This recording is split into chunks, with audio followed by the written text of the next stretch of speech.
गुरुजी आपके चरणों में कोटि कोटि प्रणाम। खुश रहिए। गुरुजी हमारा प्रश्न यह है कि मेरे पति थोड़ा नशा करते हैं और मेरे दो बच्चे हैं, अक्षत त्रिपाठी और अच्युत त्रिपाठी। तो मैं एमपी को हूँ और मेरे पति मतलब 1 साल 2 साल चले जाते हैं कहीं भी, किसी भी शहर मतलब छोड़ के। आपको छोड़ के चले जाते हैं जी। क्यों? बस इसका वो तो वही बताएंगे। तो कहाँ बात कराओ? क्या नाम है पति का? मिथिलेश त्रिपाठी। मिथिलेश भैया यहाँ आओ, आ जाओ थोड़ा आगे। मिथिलेश भैया को आने दो। बच्चों के ऊपर भी बहुत गुस्सा करते हैं, पूरा मतलब हर चीज गुस्से में। थोड़ा मिथिलेश भैया से बात करो, जल्दी आओ। मिथिला नगरिया निहाल। गुरुजी। जय जय। क्या नाम है आपका? मिथिलेश त्रिपाठी। कहाँ भाग जाते हो आप? सर ऐसा कुछ नहीं है, मतलब अब बिना मतलब कि मुझे महाराज जी बिना मतलब कि मुझे टेंशन मिलता है। काय का टेंशन? वही घर में किचाइन वो बिना मतलब की होती रहती है। अब हम कितना पेशेंस रखें? हमें एक्चुअली पैसे से टीचर हैं सर, पढ़ाते हैं। हाँ। तो जो है अब कितना कमाते हो? सर वैसा कुछ प्राइवेट कोई फिक्स नहीं है, मतलब कभी 30 35 40 50 जो मिल जाए। ठीक है। हाँ। तो आपकी पत्नी आपको क्या, आपसे क्या चाहती है पत्नी? सर हम तो सब करना चाहते हैं, हमें तो कुछ नहीं चाहिए, लेकिन ये मतलब पता नहीं इनको क्या जो है बीमारी है सोचने की। ठीक है। फालतू सोचने की बीमारी क्या है। सोचती रहती हैं? मतलब अनाप शनाप चीजें, मतलब हम साथ में भी हैं तो भी गलत सोचना मेरे बारे में। अच्छा, आप पे शक करती रहती हाँ हैं? बिल्कुल, मैं साथ में हूँ तो भी सोचना इनका रहता है। मैं अब उसके साथ में क्या करूँ, कैसे कंप्रोमाइज करूँ? कितना मतलब एक पेशेंस होता है सर सहने का गुरुजी। अब जब एक्सीड कर जाता है, बाहर चला जाता है, तो फिर मुझे हटना पड़ता है। बात कराओ पत्नी से। बच्चों के लिए सर, अब क्या करूँ मैं? तो क्यों आप अपने पति पे संदेह क्यों करती हो? सर हर चीज की दवाई है, शक की दवाई छोड़ी है, इस महाराज जी संदेह की दवाई नहीं है। जी महाराज जी, मैं आपसे झूठ नहीं बोल रही हूँ महाराज जी। मैंने इनको कई बार मतलब अब क्या हूँ बताऊँ, कई बार मैंने देखा है, पकड़ा भी है, और तब भी इनके साथ भी मतलब वो करके भी ये मतलब वही करते हैं कि मुझे कुछ मत कहो, और बच्चों को मारना, बच्चों को छोड़ के चले जाना, यही सब रहता है। बच्चों को मारा ना करिए। सर मैं हाथ तक नहीं लगाता हूँ, बच्चे साथ में आप पूछ लीजिए। तो आप और ये हाँ ना तो इनको मैंने कभी मारा, यही जो है मेरे साथ जो है कभी कभी गलत तरीके से पेश आती हैं। अब ये नहीं तो ये कह रही है कि आप किसी के संग रहते हैं। सर ये आपके पास आई है, इनसे आप यही कहिए कि शांति पूर्वक रहें मेरे साथ, कोई दिक्कत नहीं है। नहीं पर कोई पत्नी ये थोड़ी चाहेगी कि मेरा पति किसी और के संग भी रहे। तो मैं क्यों जाऊंगा? मैं कहीं जाता ही नहीं हूँ। ये तो मैंने कहा कि सर गुरुजी ये शंका करना है। ये तो कह रही है, मैंने देखी है। रही बात नशे की, तो मैं केवल गुटखा खाता हूँ, मतलब वो सॉरी नहीं, इन्होंने तो कहा कि मैंने देखा है आपको किसी के साथ। ऐसा कुछ भी नहीं है। मैंने तो अब ये तो इन्होंने अब क्या मैं झूठ बोल रहा हूँ? मैं क्या झूठ बोल रहा हूँ? ऐसा गुरुजी ऐसा कुछ नहीं है, लेकिन फिर और आप ना देखो, यदि आप सही हैं, आपके सामने वो कह रहा हूँ गुरुजी कि मुझे ऐसा कुछ इसमें कोई इंटरेस्ट नहीं है।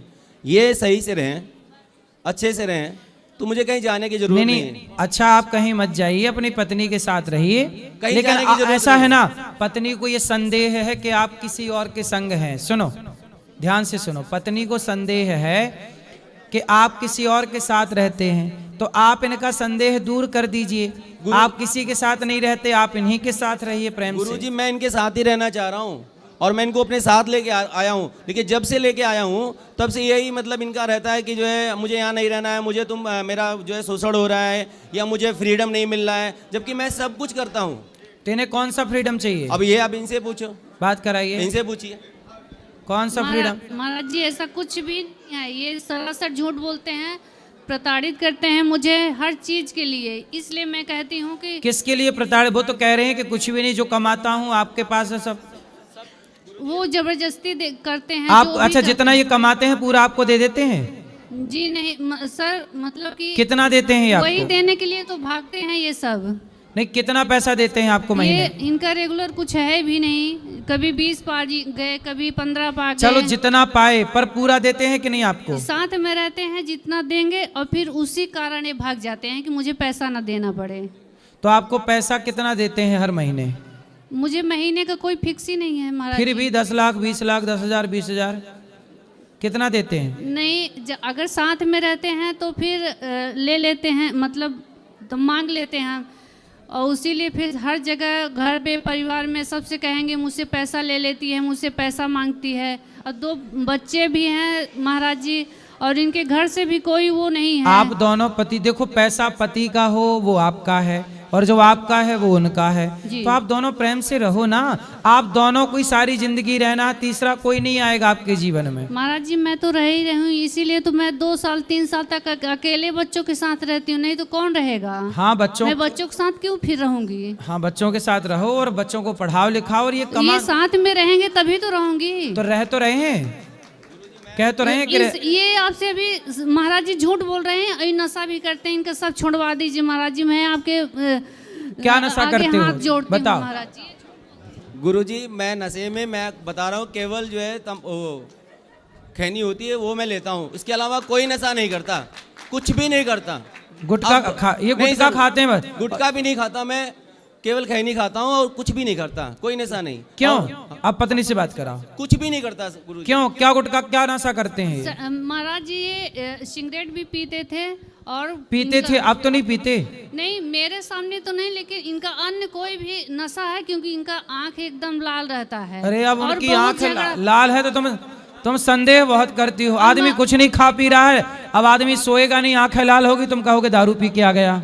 महाराज जी आंख लाल है तो दारू पी के आ गया, आंख लाल है तो सिगरेट पी लिया। महाराज जी मतलब आपको मेरी आंखें लाल दिख जाए कभी आपको तो कहोगे महाराज जी दारू पिए। नहीं, महाराज जी कभी भाई हम सोते नहीं, आंखें लाल हो जाती हैं, कभी कभी आंखें आ जाती हैं, आ गई तो लाल, और जब आ गई तो लो, आप कहोगे लो शराब पी के आ गए। महाराज जी तो किसी को प्रताड़ित करते हैं, मारना पीटना बच्चों को, ये नहीं तो मारेंगे, करना अब वो पक्का वादा कर रहे हैं नहीं मारेंगे, पर आपको संदेह, आप देखो संदेह तो बहुत करती महाराज जी हो, इनका झूठे नशा- आरोप लगाती हो। इनका नशा पत्ती सब छुड़वा दीजिए महाराज जी। हम लेकिन आगे आप ना चल- झूठा आरोप लगाती हो, ये बात सही है, आप झूठा आरोप लगा रही हो। गुरुजी मेरे ऊपर ये शंका करना बंद कर दें, मैं जो भी पाता हूँ गुरुजी, अभी मेरी ज्वाइनिंग हुई है, अभी मैंने 65,000 पे अभी जस्ट ज्वाइनिंग हुई है जी। 10 जनवरी से मेरी ज्वाइनिंग है। हाँ, और मैं 1 रुपया गुरुजी अपने पास नहीं रखूंगा, ये सब ले लें, मुझे कोई आपत्ति नहीं है, लेकिन मुझे सुकून से जहां मैं रहता हूं वहां मुझे रिस्पेक्टेड तरीके से रहने दे, बस मैं ये चाहता हूं, इज्जत से रहने दे। और ये वो करने नहीं देती है हमको। अब मैं कहीं पढ़ाने जाऊंगा गुरुजी तो वहां पे भी मेरा है, क्लास में मैं पढ़ाऊंगा तो वहां पे भी मेरा है, ये सारी बातें मैं कब तक झेलूंगा। तो क्या चाहती हो, घर पे बैठा रहे आदमी, कमाए ना? मैं छोड़ दूं। बात कराओ। अब पढ़ाने जाएगा तो स्कूल में कोई टीचर मिलेंगी, महिलाएं मिलेंगी, तो बात ना करे? तो वहीं से तो इनका शुरू होता है भागना, बात करके वहीं से शुरू होता है। अरे ये आपको संदेह है? नहीं नहीं सर, कंफर्म है, हम आपसे झूठ नहीं बोल रहे हैं। नहीं, आप तो लाल आंखों वाला भी झूठ बोल चुकी हो। नहीं सर, झूठ नहीं बोल रहे हैं हम, आप मेरा विश्वास करिए। गुरुजी मैंने इनके कहने पे, अच्छा ये बताओ, जब ये पढ़ाने जाएं तो ये जाके केवल चुपचाप बैठे रहे, कुछ बोले ना?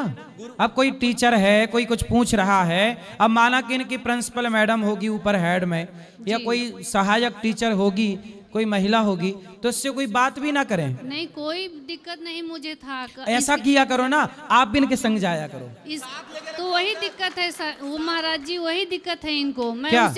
उसी में मैं भी काम कर रही हूँ रिसेप्शन का, तो इनको दिक्कत है कि वहाँ मेरे स्कूल में क्यों काम कर रही हूँ। अच्छा, आप दोनों एक ही स्कूल में काम करते हैं? सर मैंने बोला भी नहीं एक बार भी, एक बार भी तुम खा जाओ, बच्चों की कसम मैं झूठ बोल रहा हूँ, खा जाओ।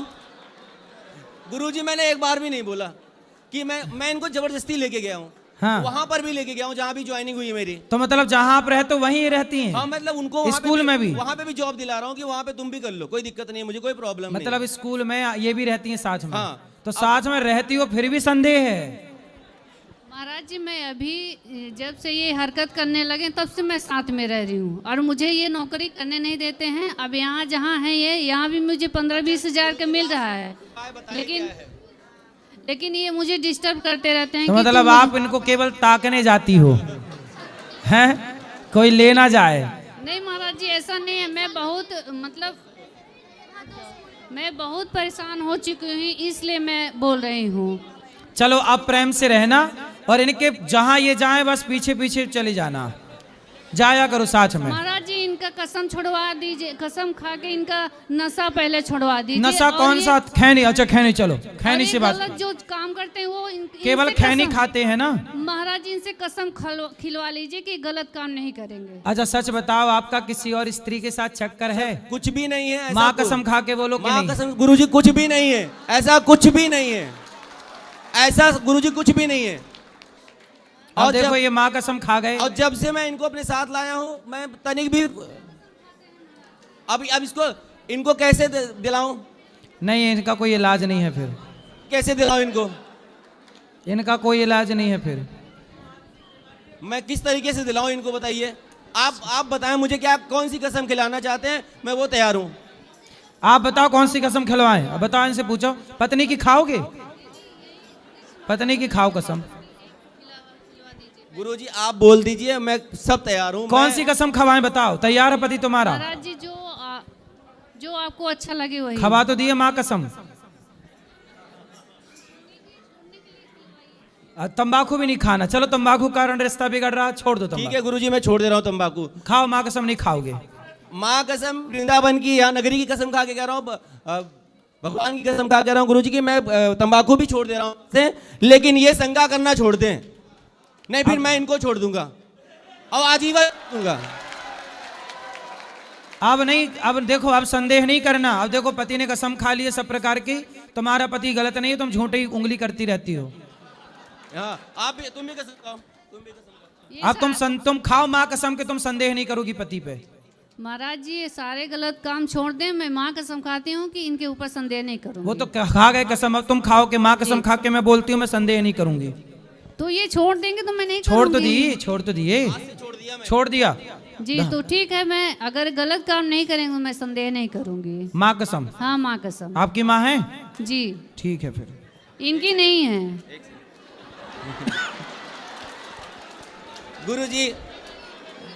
गुरुजी एक छोटा सा मेरा प्रश्न था आपसे। हाँ हाँ कि बोलो बोलो। एक सेकेंड, मैं ये कह रहा था गुरुजी कि हम लोग जो है गुरुजी ये मूर्ति पूजा करते हैं, जैसे हमारे दिमाग में चलता है कि, तो क्या ये सही है? आपके हिसाब से गलत है? गुरुजी अब हम तो कहते हैं कि निराकार है, कोई रूप नहीं है भगवान का, ठीक है। कोई स्वरूप नहीं है, मतलब उनको कोई बांध नहीं सकता। पहला तो ये है कि हम मूर्ति स्वरूप दे दिया उनको, ठीक है, अलग अलग भगवान है, हर जगह पे हैं अलग, वो ठीक है, लेकिन मैंने उनको स्वरूप दे दिया। अब हो क्या रहा है कि फोटो में बन जा रहे हैं, कपड़े पे भगवान के फिगर बन जा रहे हैं।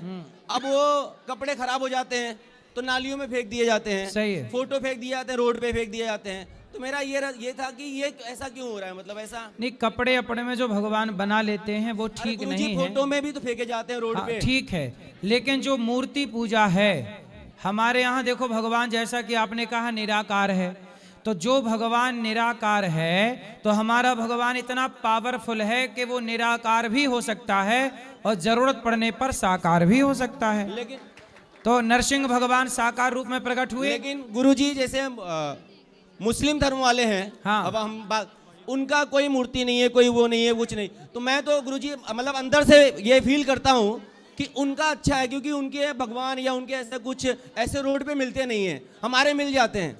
क्योंकि हमारे भगवान सुलभ हैं, सहज हैं, सबको प्राप्त हो जाते हैं। तो रोड पे मिल जाते हैं, फोटो में मिल जाते हैं, भगवान कण कण में रहते हैं। अच्छा ये बताओ, नहीं, वो तो आपके पिताजी की फोटो आपके मोबाइल पे है कि नहीं? हाँ है तो जब आप पिताजी की फोटो देखते हो जी। तो वो फोटो खाती है? नहीं खाती है। बोलती है? नहीं बोलती है। सुनती है? नहीं। लेकिन फिर भी उसे देखने से आपको अपने पिता की याद आती है कि नहीं? हाँ वो तो होता है। हाँ, जैसे आपके पिता की फोटो देखने से, आपकी माँ के फोटो देखने से आपकी माँ की याद आती है, ऐसे भगवान के विग्रह को, मंदिर में भगवान के चित्र को देखने से भगवान का स्मरण होता है। तो भगवान का बोधक है, भगवान का बोध कराती है वो तस्वीर, वो चित्र। इसलिए ईश्वर का चित्र होना बुरा नहीं है, उस चित्र को सुव्यवस्थित सड़क पर ना फेंक के विसर्जित किया जाए, वो अव्यवस्था है। इसका मतलब ये नहीं कि अब आप बोलो कि नहीं जी हम तो मानते ही नहीं। अरे भाई ऐसा है, हमारे सनातन में, जैसे आपने कहा मुसलमानों के यहाँ कोई मूर्ति नहीं है, पर मुसलमानों के यहाँ भी तो मजारें होती हैं, जी। तो मजार क्या है? नहीं मजार तो है, लेकिन हमने जैसे मूर्ति पूजा तो नहीं करते तो हैं, भाई मतलब। उनके लिए मजार ही उनकी मूर्ति है या नहीं? उनके लिए भाई, उनके लिए उनकी मजार ही तो मूर्ति है, वह मूर्ति का ही तो काम कर रही है, वरना चादर कहीं भी चढ़ा दें, कहीं भी चादर क्यों नहीं चढ़ा देते? मतलब मजार भी उनके लिए मूर्ति का ही काम कर रही है कि नहीं? हाँ यार, हाँ राधे। कर समझ में आ रही है? हाँ गुरुजी। इसलिए हमारे नरसिंह भगवान खंबे से प्रकट हुए थे कि नहीं? हुए थे। तो भगवान साकार हुए कि नहीं? हुए। फिर इसलिए साकार भी हैं और निराकार भी हैं। जहां जरूरत पड़ी निराकार की निराकार, जहां जरूरत पड़ी साकार की साकार। राधे राधे गुरुजी। क्या समझ में आया? मतलब यही कि भगवान ईश्वर है, मतलब स्वरूप है हमारे भगवान का। स्वरूप जरूरी है। हाँ। आपकी माँ की फोटो में ना वो देखती है, ना सुनती है, ना खाती है, लेकिन फोटो देखने से माँ का ज्ञान होता है, माँ का बोध होता है। ऐसे भगवान के चित्र देखने से भगवान का बोध होता है। राधे राधे गुरुजी। राधे राधे।